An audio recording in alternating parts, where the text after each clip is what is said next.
Students, कैसे हैं आप लोग। उम्मीद करता हूं कि स्वस्थ होंगे, पूरी एनर्जी से पढ़ाई कर रहे होंगे। आइए क्लास 12 में आज के लेक्चर में पढ़ा जाएगा संधारित्रों का संयोजन। आप लोगों को बता दिया गया कि संधारित्र क्या है, संधारित्र का उपयोग भी बता दिया गया। अब बात आती है संधारित्रों का संयोजन। संयोजन का मतलब होता है कॉम्बिनेशन इंग्लिश में, यानी कि जोड़ना। कई संधारित्र को एक साथ क्या करना, जोड़ना। लेकिन बात यहाँ पे ये आती है, ये क्वेश्चन अराइज होता है कि हम संधारित्र को जोड़ते क्यों हैं, क्या जरूरत है जोड़ने की, हम सिंगल संधारित्र क्यों नहीं यूज कर सकते। ठीक है, तो इसका कारण ये है कि वैद्युत परिपथों में कभी धारिता कम की जरूरत पड़ती है तो कभी धारिता बढ़ाने की जरूरत पड़ती है। तो धारिता कम करना या धारिता को बढ़ाना, अगर ज्यादा धारिता चाहिए, ठीक है, परिपथ में, तो क्या करना पड़ेगा, संधारित्र को जोड़ना पड़ेगा। एक संधारित्र से काम नहीं चल रहा है तो दो संधारित्र जोड़ेंगे, दो से नहीं काम चल रहा है तीन जोड़ेंगे, तीन से नहीं काम चल रहा है चार जोड़ेंगे। ठीक है, तो इसीलिए जो है जरूरत पड़ती है कि संधारित्रों को क्या किया जाए, जोड़ा जाए। ठीक है, तो अब जो है यही चीज लिखा गया है कि परिपथ में उपलब्ध धारिता से इच्छित धारिता प्राप्त करने के लिए संधारित्रों का क्या किया जाता है, संयोजन किया जाता है। इच्छित धारिता का मतलब होता है कि हमको जितनी जरूरत है उतनी धारिता हमें क्या हो जाए, प्राप्त हो जाए। ठीक है, अब जो है बात आती है कि संधारित्र को तब जोड़ते कैसे हैं, क्या तरीका है जोड़ने का। तो संधारित्र को जोड़ने के दो तरीके हैं। एक तो पहला है श्रेणी क्रम संयोजन, यानी कि श्रेणी क्रम में जोड़ा जाता है, और दूसरा है समांतर क्रम संयोजन, यानी कि समांतर क्रम में जोड़ना। ठीक है, सीरीज में जोड़ना और पैरेलल में जोड़ना। ठीक है, तो अब ये चीजें जो है लिखी गई हैं आपकी कि जो है मुख्यतः दो तरह से जोड़ा जाता है, श्रेणी क्रम संयोजन और समांतर क्रम संयोजन।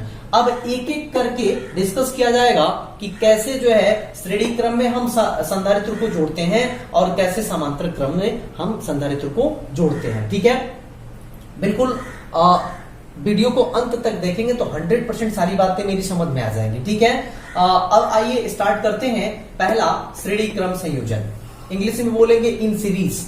कैसे हम ऐड करते हैं, कैसे जोड़ते हैं सीरीज में संधारित्रों को। ठीक है, तो देखिए समांतर क्रम में संधारित्र को जोड़ने के लिए मान लीजिए कि आप जो है पहले उदाहरण के तौर पे 3 संधारित्र ले लीजिए। ठीक है, और फिर उसके बाद से आप उसमें जोड़ते जाएंगे तो n संधारित्र तक जोड़ सकते हैं, अनंत संधारित्र तक जोड़ सकते हैं। तो अब देखिए पहले 3 का उदाहरण लेकर के समझने का प्रयास करिएगा, मेरी बात ध्यान से सुनिएगा।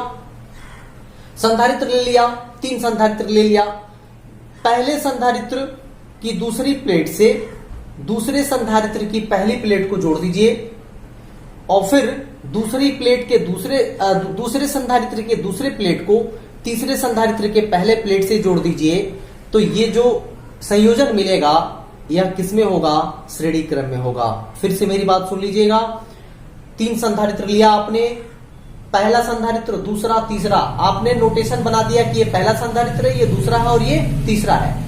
पहले संधारित्र की दूसरी प्लेट से दूसरे संधारित्र की पहली प्लेट को जोड़ दीजिए, दूसरी संधारित्र के दूसरी प्लेट से तीसरे संधारित्र के पहले प्लेट को जोड़ दीजिए। जो संयोजन मिलेगा वह किसमें होगा, श्रेणी क्रम संयोजन में होगा।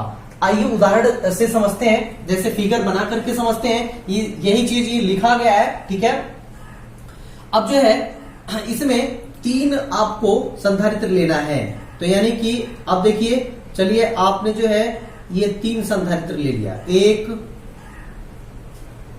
2 और आपने 3 संधारित्र यहां ले लिया। ठीक है, ये आपका 3 संधारित्र है। ठीक है, इस पर प्लस क्यू आवेश है, इस पर माइनस क्यू आवेश है। इस पर प्लस, ये धनावेशित है और ये क्या है, ऋणावेशित है। आप जानते हैं इसके पहले बता दिया गया है कि एक प्लेट इसका धनावेशित होता है तो दूसरा प्लेट क्या होता है, ऋणावेशित होता है। ठीक है, अब जो है देखिए ये पहला संधारित्र है, दूसरा है और ये तीसरा है। तीनों को श्रेणी क्रम में जोड़ना है। तो कहा ये जा रहा है कि देखिए ये पहला जो संधारित्र है इसका ये प्लेट पहला प्लेट है और ये दूसरा प्लेट है, इसका ये पहला है और ये दूसरा प्लेट है, ये तीसरे संधारित्र का पहला प्लेट है और ये दूसरा प्लेट है। ठीक है, तो अब जो है पहले संधारित्र के दूसरे प्लेट को दूसरे संधारित्र के पहले प्लेट से जोड़ दीजिए। जोड़ दिया। फिर क्या करिए कि कि दूसरे संधारित्र के दूसरे प्लेट को तीसरे संधारित्र के पहले प्लेट से जोड़ दीजिए, ये जोड़ दिया। ठीक है, तो इस तरह से जो संयोजन मिलेगा आपको, ये कौन सा संयोजन है? श्रेणी क्रम संयोजन है। अब चलिए, आपने 3 संधारित्र लिया, अगर 4 लिया होता तो क्या करते? तीसरे संधारित्र के दूसरे प्लेट से चौथे संधारित्र के पहले प्लेट को जोड़ते। मान लीजिए कि एक और संधारित्र आपने ले रखा है, तो 5 संधारित्र लिया है, तो 5वें संधारित्र की पहली प्लेट को चौथे संधारित्र के दूसरे प्लेट से जोड़ देते। तो इस तरह से जरा कल्पना करके देखिए कि अगर आपको n संधारित्र जोड़ना हो तो बिल्कुल ही आसान है। आप क्या करिए, जोड़ते जाइए ऐसे। ठीक है, आगे के हर संधारित्र के पहले प्लेट को उसके आगे वाले संधारित्र के दूसरे प्लेट से क्या करिए, जोड़ते जाइए और अनंत तक जोड़िए। ठीक है, तो इस तरह से ये जो क्रम बना आपका, ये श्रेणी क्रम क्या हुआ? संयोजन हुआ। अब बात आती है कि अगर इसको आवेशित किया जाए तो इसको बैटरी से जोड़ना पड़ेगा। तो चलिए फिर हम इसको बैटरी से जोड़ देते हैं। इसको किससे जोड़ दिया? बैटरी से जोड़ दिया। ठीक है, यानी कि ये आपका जुड़ गया बैटरी से। ठीक है, अब जो है, अब देखिए ये आपका बैटरी से जुड़ गया, ये धन और ये ऋणात्मक टर्मिनल है। ठीक है, यहां पर आपने जोड़ा, यहां पर आपने जोड़ा, यहां पर जोड़ा, यहां पर जोड़ा, यहां पर जोड़ा, और देखिए इस तरह से ये जो है जुड़ गया। अब ये आवेशित होने लगा। ठीक है, तो आवेशित होगा तो इनके बीच विभवांतर उत्पन्न होगा। तो देखिए इसके बीच विभव कुछ और होगा, इसके बीच विभव क्या होगा? कुछ और होगा, और इसके बीच विभव कुछ और होगा। तो मान लेते हैं कि इस प्लेट के बीच जो विभव है V1 है, इसके बीच क्या V2 है, और इसके बीच क्या V3 है। विभव अलग अलग क्यों होगा? क्योंकि ये समांतर क्रम में जुड़ा हुआ है। ठीक है, लेकिन आवेश सारे प्लेट पर क्या है? Q ही है। ये आपको ध्यान रखना है कि सभी प्लेट पर आवेश कितना है? Q ही है। आवेश सभी प्लेट पर समान है, लेकिन हर प्लेट पर जो है विभव क्या है? अलग अलग है। ठीक है, अब जो है, अगर इन तीनों को आपने जोड़ दिया एक साथ तो एक संधारित्र का काम करेगा। अब ये आपने तीनों को जोड़ दिया तो क्या करेगा? एक संधारित्र का काम करेगा ये तीनों मिलकर के। तो अब देखिए इसका एक तुल्य प्रतिरोधा, एक तुल्य धारिता बनाइए, परिपथ बनाइए, तुल्य परिपथ। तो तुल्य परिपथ आप देख लीजिए, तीनों मिलकर के एक संधारित्र हो गया। अब ये कुछ इस तरह से हो गया।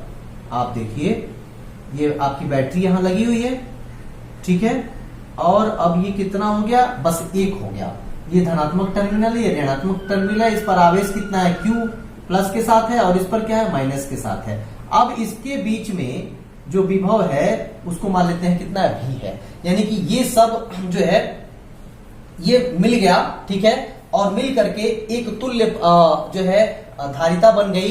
ठीक है, ये जो है आपका बैटरी है, बैटरी जो क्या कर रही है? इसको आवेशित कर रही है। ठीक है, बैटरी हो गया। तो इस तरह से ये तुल्य बना। अब तुल्य प्रतिरोध, तुल्य धारिता भी होगी इसकी।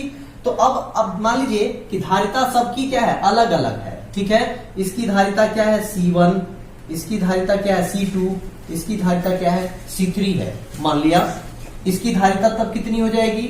मान लेते हैं कि C है, तुल्य धारिता है। ठीक है, अब जो है इतनी बात मेरी समझ में मुझे उम्मीद है कि आ गई होगी। अब इसके आगे जरा निकाल के देखा जाए कि हर जितनी भी संधारित्र लगी हुई हैं, हर संधारित्र के लिए अगर हम लोग V1 की वैल्यू निकालें, ठीक है, V1 की वैल्यू हम लोग निकालें, V2 की वैल्यू निकालें, V3 की वैल्यू निकालें, तो कितनी आएगी? कुल मिलाकर के हम क्या निकालना चाहते हैं? विभव निकालना चाहते हैं। ठीक है, तो विभव कैसे निकलेगा? तो इसके लिए जो है, अब आइए देखते हैं। हाँ, एक चीज और यहां लिख दीजिए कि ये क्या है? ये तुल्य परिपथ है, तुल्य परिपथ। ठीक है, ये आपका क्या है? तुल्य परिपथ है। और यहां पर क्या नियत है भाई? Q नियत है। नियत मतलब बदल नहीं रहा है, लेकिन V क्या है? नियत नहीं है। यहां पर V क्या है? नियत नहीं है। ये चीज यहां पे क्या करिए? लिख लीजिए। अब आइए जो है, अब यहां पर लिखते हैं कि प्रथम संधारित्र हेतु, यहां पर लिखेंगे क्या? प्रथम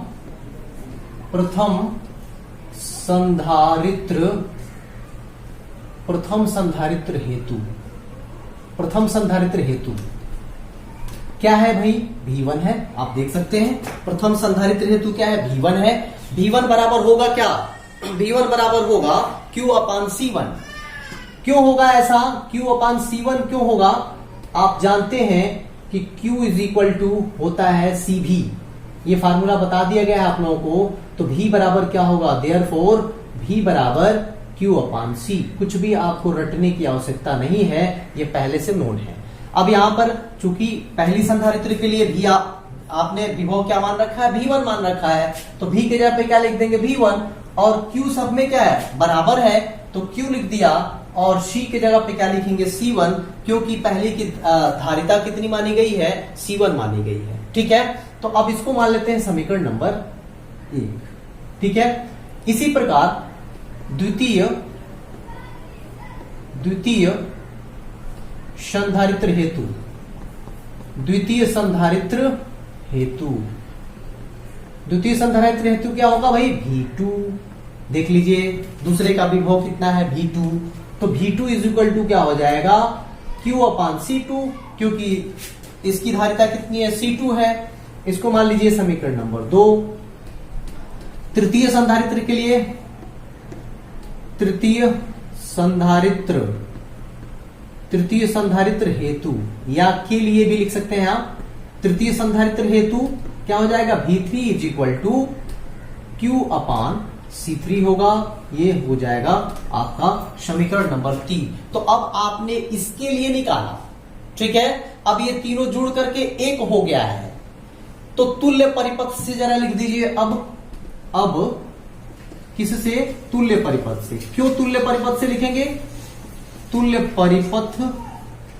परिपथ से, क्योंकि ये सब मिल करके ये जुड़ गया है और मिल करके एक हो गया है, तो तुल्य परिपथ मिला है। तो अब यहां से तुल्य परिपथ में विभव कितना है, V है। तो अब जरा लिख दीजिए V इज इक्वल टू क्या हो जाएगा, आवेश तो वही है और धारिता क्या है, C हो गई। तुल्य धारिता कितनी है, C है। ठीक है, तो अब इसको मान लीजिए आप समीकरण नंबर 4। ठीक है, अब जो है ये तो आपने जो है तुल्य परिपथ से लिख दिया। अब परिपथ से जरा ये लिखिए कि टोटल अगर विभव देखा जाए तो कितना होगा। ठीक है, अतः परिपथ से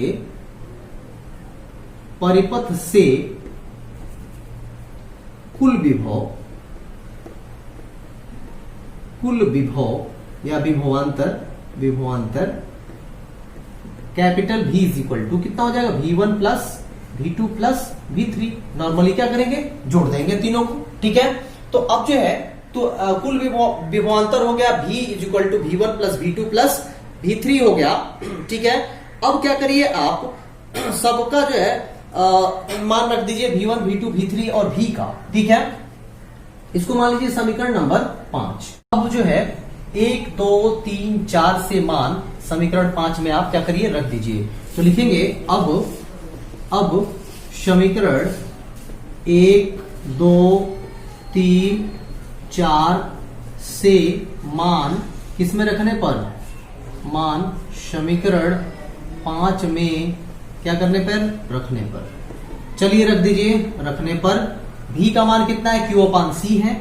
तो ये हो गया आपका Q/C इज इक्वल टू, अब देखिए V1 का मान है आपका Q/C1 प्लस V2 का मान है Q/C2 प्लस V3 का मान है Q/C3। ठीक है, अब देखिए Q दोनों तरफ है, कॉमन लेके क्या करिए, काट दीजिए। तो क्या बचेगा भाई, 1/C और करके लिख लीजिए। 1/C is equal to 1/C1 plus 1/C2 plus 1/C3। ये आपका जो है श्रेणी क्रम संयोजन में जो है तुल्य धारिता C हुई। ठीक है, अब अगर इसको और ज्यादा अगर सॉल्व करना चाहते हैं तो आप कर सकते हैं, इसका एलसीएम ले लीजिए। तो 1/C is equal to LCM कितना हो जाएगा, तीनों का मल्टीप्लीकेशन C3। ठीक है, अब देखिए C1 से C1 कटेगा तो C2 ऊपर जाएगा, C2 C3 प्लस यहां से C2 कटेगा तो C1 C3 प्लस यहां से C3 कटेगा तो C1 C2। ठीक है, अब देखिए देयरफॉर तुल्य धारिता कितनी, तुल्य धारिता C इज इक्वल टू, ये उलट जाएगा तो क्या हो जाएगा C1 C2 C3 upon C1 C3 plus C1 C3 plus sorry C2 C3 plus C1 C3 plus C1 C2। ठीक है, तो इस तरह से ये क्या हो जाएगा, निकल के आ जाएगा। ठीक है, ये आपका क्या हो गया, तुल्य धारिता हो गई C, या आप यहां तक भी करके छोड़ देंगे तो भी सही है। ठीक है, अक्सर आपको यहीं तक दिखेगा जो है, इसके आगे भी आप क्या कर सकते हैं, सॉल्व कर सकते हैं। ठीक है, तो इस तरह से ये क्या निकल के आ गया, श्रेणी क्रम संयोजन में जो तुल्य धारिता होती है वह इतनी होती है संधारित्र की। अब ये तो था तीन संधारित्र था जिसकी धारिता C1 C2 C3 थी। अब n संधारित्र को अगर जोड़ना हो तो क्या करेंगे, तो इसके आगे आप प्लस करके लिखते जाएंगे। तो लिख लीजिए, अतः n संधारित्रों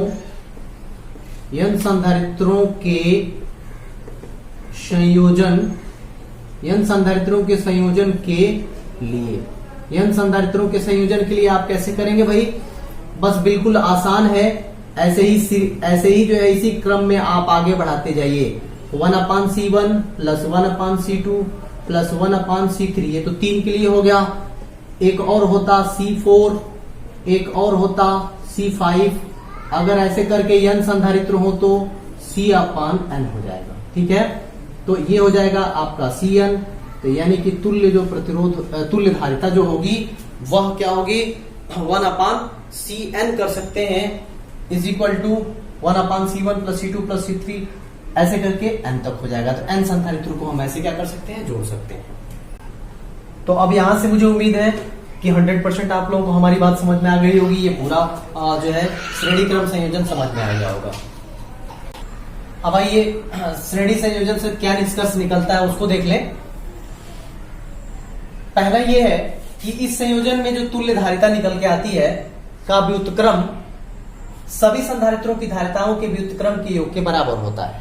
मतलब ये कि जो दिखाया जा रहा था 1/C is equal to 1/C1 plus 1/C2 plus 1/C3, तो इसका अगर व्युत्क्रम करेंगे तो इसका भी व्युत्क्रम करके अगर सभी को जोड़ दिया जाए तो तुल्य धारिता की क्या होगी, बराबर होगी। ठीक है, दूसरा कह रहा है कि सभी संधारित्रों में आवेशों का मान नियत होता है। अभी हमने बताया था, लिखा भी था नीचे कि आवेश जो है नियत रहता है श्रेणी क्रम संयोजन में, और जबकि विभव क्या होता है, ये जो है परिवर्तनीय होता है, यानी कि सबका अलग अलग होता है। ठीक है, इसीलिए लिखा गया V is proportional to 1/C। ठीक है, यानी कि धारिता जितनी ज्यादा रहेगी विभव कम होगा, और धारिता यानी कि विभव पे डिपेंड करता है धारिता। ठीक है, विभव का मान ज्यादा रहेगा तो धारिता कम, विभव का मान कम रहेगा तो धारिता ज्यादा। ठीक है, तीसरा ये है कि तुल्य धारिता जुड़े हुए संधारित्रों में सबसे कम धारिता से भी छोटी होती है।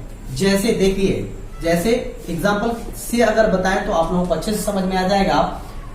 श्रेणी संयोजन में हम लोगों को यही मिला, C is equal to C1 plus 1/C2 plus 1/C3। ठीक है, मान लीजिए, माना C1 is equal to 1 farad, C2 is equal to 2 farad, C3 is equal to 3 farad. ये मान लीजिए कि मान है इसका। ठीक है, धारिता का। तो 1/C जरा निकाल के देखिए, तो इसमें मान भर दीजिए, तो 1/1 होगा। C1 के जगह पे 1 रखेंगे, C2 के जगह पे क्या रखेंगे, 1/2 रखेंगे, C2 के जगह पे, C3 के जगह पे क्या रखेंगे, 3 रखेंगे। इसको जरा कैलकुलेट करिए, 1/C is equal to 1 plus, अब देखिए 2 और 3, ये पहले एक बार जोड़ लीजिए आप, जैसे आप मैथ करते हैं अब, तो 2 3 जा 6 होगा इसका एलसीएम, और ये 3 प्लस क्या हो जाएगा, 2 हो जाएगा। ठीक है, अब देखिए यहां से 1/C is equal to 1 plus ये हो जाएगा 3 और 2 5, तो 5 क्या हो जाएगा 6, और 1 6 1 जा 6 और 5 11, तो 11 क्या हो जाएगा 6। ठीक है, तो अब यहां से अगर 1/C इज इक्वल टू 11/6 आया, तो therefore C is equal to क्या हो जाएगा, उलट जाएगा ना भाई, C इज इक्वल टू ये उल्टा हो जाएगा, इसको भी उलट रहे हैं आप, C/1 लिखेंगे तभी C होगा, तो ये भी उलट जाएगा, तो C/ क्या हो जाएगा 11। ठीक है, अब जरा 11 से भाग देके देखिए 6 में, तो कितना आएगा 0.1155 60 होगा, 11/55 5, 11/55 लगभग इतना फैरेड आ रहा है, 0.55 फैरेड। सबसे कम आपके पास धारिता कितनी थी, 1 थी, और जो तुल्य धारिता श्रेणी क्रम में आई वह कितनी है, 0.55 है। तो देख लीजिए 1 बड़ा है कि 0.5 बड़ा है, तो ये 1 बड़ा है। तो यही आपसे कहा जा रहा है कि तुल्य धारिता जो प्राप्त होती है श्रेणी क्रम में वह संधारित्रों में, यानी कि ये संधारित्रों में सबसे कम धारिता से भी कम होती है, छोटी होती है। तो सबसे कम धारिता कौन है, 1, और इससे भी 1 कम आया। इसका मतलब श्रेणी क्रम संयोजन तब करते हैं जब किसी परिपथ में धारिता का मान कम करना हो, तब कौन सा क्रम अपनाते हैं, श्रेणी क्रम संयोजन अपनाते हैं। तो ये यहाँ पे लिखा गया है कि श्रेणी क्रम संयोजन तब किया जाता है जब परिपथ में उपलब्ध धारिता से कम धारिता प्राप्त करनी हो। अब ये दूसरा देखते हैं, समांतर क्रम संयोजन। कैसे समांतर क्रम संयोजन करते हैं संधारित्र का। इसके लिए भी हम मानेंगे कि हमारे पास 3 संधारित्र हैं, ठीक है। पहले 3 संधारित्र को जोड़ेंगे समांतर क्रम में, फिर n संधारित्र को जोड़ेंगे, ठीक है। तो मेरी बात ध्यान से सुनिएगा। ये जो है इसमें क्या किया जाता है कि सभी संधारित्र की पहली प्लेट को, बिल्कुल आसान है ये, सभी संधारित्र की पहली प्लेट को एक बिंदु पर और सभी संधारित्र की दूसरी प्लेट को एक अन्य बिंदु पर जोड़ देते हैं। तो ये क्रम जो मिलता है वह समांतर क्रम होता है, ठीक है, समांतर क्रम संयोजन होता है। तो अब जो है मान लीजिए कि आपके पास 3 संधारित्र हैं, 1, 2, 3। आपके पास 3 संधारित्र हैं और आपसे कहा जा रहा है कि इन तीनों संधारित्रों को आप क्या करिए, समांतर क्रम में जोड़ दीजिए, ठीक है। तो जब समांतर क्रम में आप इसे जोड़ेंगे तो जो है किसी को भी, जैसे मान लीजिए कि आपका फर्स्ट, सेकंड, थर्ड, यानी कि पहला संधारित्र, दूसरा और तीसरा मान लेते हैं इसको, ठीक है। तो अब पहले संधारित्र को आप क्या करेंगे, पहले जो है आप पहले संधारित्र को यहां बना लीजिए, ठीक है। ये आपका पहला संधारित्र है, ठीक है। फिर इसके जस्ट नीचे आप दूसरे संधारित्र को रख दीजिए, जस्ट नीचे आप क्या करिए, दूसरे संधारित्र को रख दीजिए, और जस्ट नीचे आप क्या करिए, तीसरे संधारित्र को रख दीजिए, ठीक है। जस्ट ये तीसरे संधारित्र को इसके नीचे रख दीजिए। तो अब देखिए ये संधारित्र की पहली प्लेट है और ये संधारित्र की दूसरी प्लेट है। इस संधारित्र की ये पहली प्लेट है, ये दूसरी है। इस संधारित्र की ये पहली प्लेट है और ये दूसरी प्लेट है। तो देखिए सबका पहला प्लेट, सबका पहला प्लेट, ये देख लीजिए सबका पहला है, ये एक बिंदु से आप जोड़ दीजिए कहीं पर ले जाके, इसको यहां पे जोड़ दिया गया, सब जुड़ गया। देख लीजिए एक बिंदु पर मान लेते हैं ए पर जोड़ दिया। इसके सभी दूसरे प्लेट को एक बिंदु पर आप जोड़ दीजिए, इस तरह से आप जोड़ दीजिए, ठीक है। दूसरी प्लेट एक बिंदु पर जुड़ गई, मान लेते हैं कि बी है। अब जो है इसको आप क्या करिए, बैटरी से जोड़ दीजिए, ठीक है। आवेशित करने के लिए इसको किससे जोड़ेंगे, बैटरी से जोड़ेंगे। तो ये क्या हो गया, बैटरी से जुड़ गया आपका, ठीक है। ये प्लस नोड है और ये माइनस नोड है, ठीक है। इसकी धारिता जो है मान लेते हैं C1 है, इसकी धारिता C2 है और इसकी धारिता क्या है, C3 है, ठीक है। अब जो है यहां पर एक ध्यान देने वाली बात है कि जब हम पैरेलल में जोड़ते हैं, समांतर क्रम में जब हम जोड़ते हैं, या एक और कह सकते हैं कि पार्श्व क्रम भी इसी को बोलते हैं। जब हम समांतर क्रम में जोड़ते हैं धारिता संधारित्र को, तो सबका विभव एक होता है, ठीक है। जैसे आपने इसके पहले पढ़ा, ठीक है, प्रतिरोध को जोड़ने में, ठीक है। तो सेम वही चीज यहाँ पे भी है कि जब समांतर क्रम में जोड़ते हैं तो सबका विभव एक होता है, लेकिन आवेश एक नहीं होता, आवेश अलग अलग हो जाता है। तो मान लेते हैं कि इस पर आवेश कितना है, Q1 है, इस पर आवेश कितना है, Q2, और इस पर आवेश कितना आ गया, Q3, ठीक है। लेकिन जो विभव होगा इसका भी V होगा, इसका भी V होगा, और इसका भी मान लेते हैं क्या है, V है, विभवांतर, ठीक है। तो इस तरह से ये जुड़ गया आपका किसमें, समांतर क्रम संयोजन हो गया आपका, ठीक है। अब यहां से इसके लिए फार्मूला हम कैसे निकालेंगे, इस बात को ध्यान में रखना है आप लोगों को कि हम फार्मूला इसका कैसे निकालें, ठीक है। अब जो है यहां से हम लोग क्या करेंगे, Q1, Q2 और Q3 की वैल्यू निकालेंगे। वहां पर किसकी वैल्यू निकाले थे, इसके पहले वाले में V1, V2, V3 की वैल्यू निकाले थे, क्योंकि वो चेंज हो रहा था, सबका अलग अलग था। यहां पर क्या बदल रहा है, Q1 Q2 Q3, आवेश सबका क्या है, अलग अलग हो जा रहा है। तो यहां पर क्या निकालेंगे हम लोग, आवेश निकालेंगे। तो पहले संधारित्र C1 के लिए, दूसरे संधारित्र C2 के लिए, तीसरे संधारित्र C3 के लिए सब हम क्या करेंगे, अलग अलग निकालेंगे, Q1 Q2 Q3 का मान निकालेंगे। ठीक है, तो चलिए लिखते हैं पहले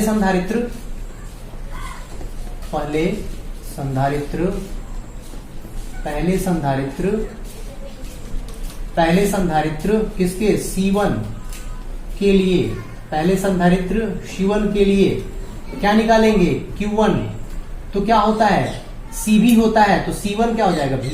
अब जानते हैं फॉर्मूला बता दिया गया इसके पहले, Q इज इक्वल टू क्या होता है, CV होता है। ठीक है, तो यहां से Q1 हो जाएगा Q की जगह पे, और C की जगह पे क्या हो जाएगा, C1 हो जाएगा इंटू V, समीकरण नंबर 1 मान लीजिए। ठीक है, ऐसे ही किसके लिए निकालिए, दूसरे संधारित्र, तीसरे संधारित्र के निकालिए। ठीक है, दूसरे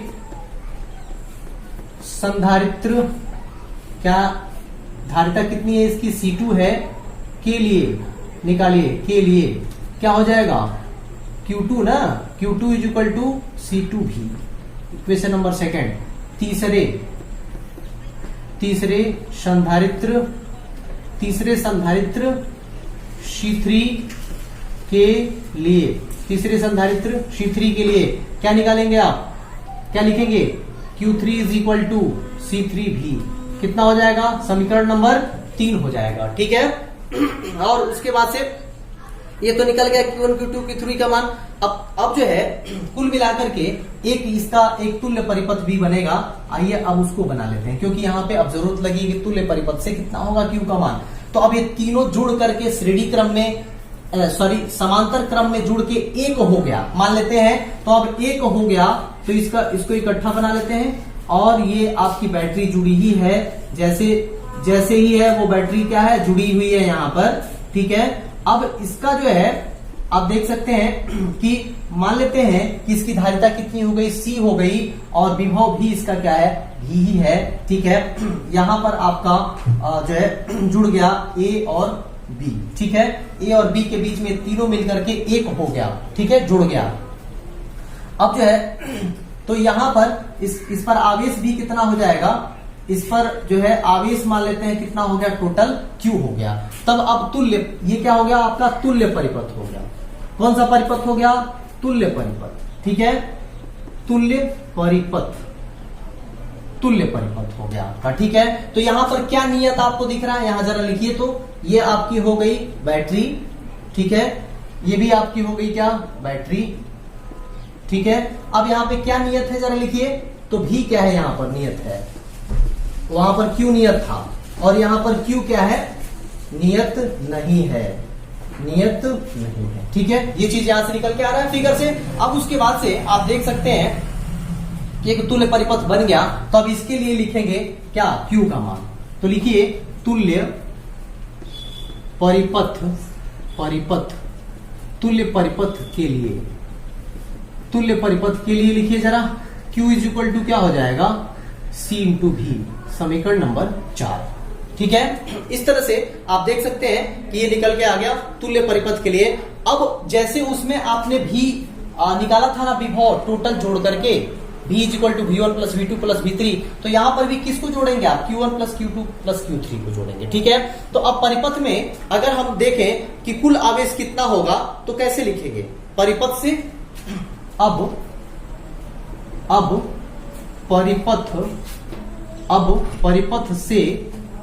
परिपथ से कुल आवेश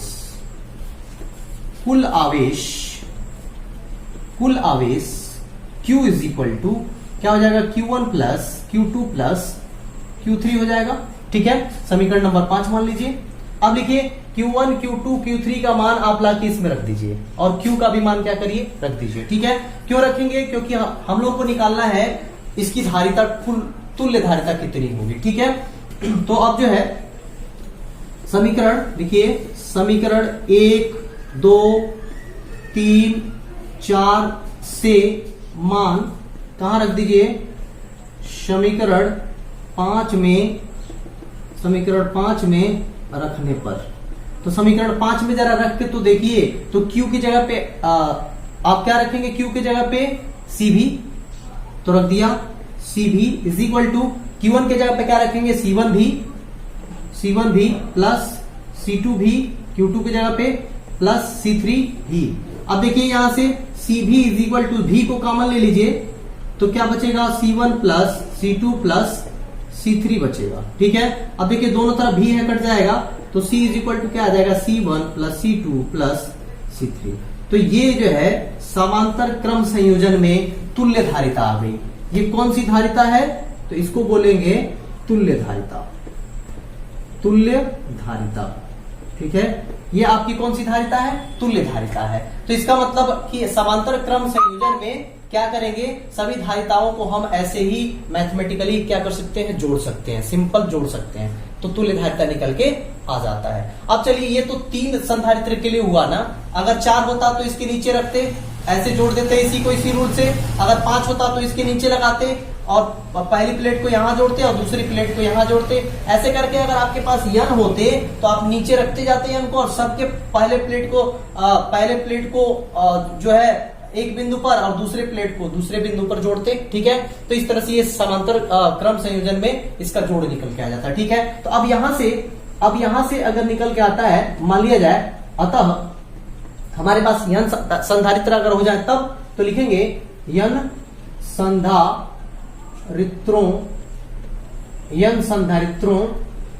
के संयोजन के लिए यन संधारित्रों के संयोजन के लिए तुल्य धारिता C बराबर C1 plus C2 plus C3 plus up to dot dot plus Cn। तो ये आपका सिंपल n संधारित्रों को जोड़ने का क्या आ गया, फार्मूला आ गया। ठीक है, अब आइए समांतर क्रम संयोजन से क्या निष्कर्ष निकलता है। जैसे कि श्रेणी क्रम संयोजन से निष्कर्ष निकल रहा था, वैसे ही समांतर क्रम संयोजन से भी निष्कर्ष निकलेगा। तो क्या निकलता है, पहला ये निकलता है कि इस संयोजन की जो तुल्य धारिता होती है वह प्रत्येक संधारित्र की धारिता के योग के क्या होती है, बराबर होती है। सिंपली हमने अभी बताया आप लोगों को कि जो तुल्य धारिता C होगी वो सभी संधारित्रों के योगफल के क्या होगी, बराबर होगी। ठीक है, दूसरा, सभी संधारित्रों में जो विभव का मान होता है वो नियत रहता है। अभी हमने फिगर के नीचे लिखा भी था कि V इज इक्वल टू क्या, नियत, लेकिन आवेश नियत नहीं रहता है। आवेश क्या होता है, सबका अलग अलग होता है। तो आवेश नॉट इक्वल टू नियत का मतलब कि आवेश नियत नहीं होता है। तो जब आवेश नियत नहीं है, बदल रहा है, सबका अलग अलग है, तो Q is directly proportional to क्या होता है, C होता है। यानी कि आवेश धारिता की क्या होता है, डायरेक्टली प्रोपोर्शनल होता है। इसका मतलब ये हुआ कि आवेश बढ़ेगा तो यानी कि धारिता जितनी बड़ी होगी उतना ही ज्यादा आवेश उसमें क्या होगा, संचित होगा। तो अब जो है यहां से एक चीज और निकल के आता है कि तब रेशियो अगर सारे आवेश का लिया जाए तो धारिता के रेशियो के क्या होगा, बराबर होगा। तो यहां से देख सकते हैं Q1 ratio Q2 ratio Q3 is equal to C1 ratio C2 ratio C3 होता है। ठीक है, तो ये दूसरा हो गया आपका। तीसरा, संधारित्रों के समांतर क्रम में तुल्य धारिता संयोजन में लगे सबसे अधिक धारिता वाले संधारित्र से भी अधिक होता है। जैसे देखिए, जैसे मान लेते हैं कि C1 का मान 1 फैरेड, C2 का मान 2 फैरेड, C3 का मान 3 फैरेड।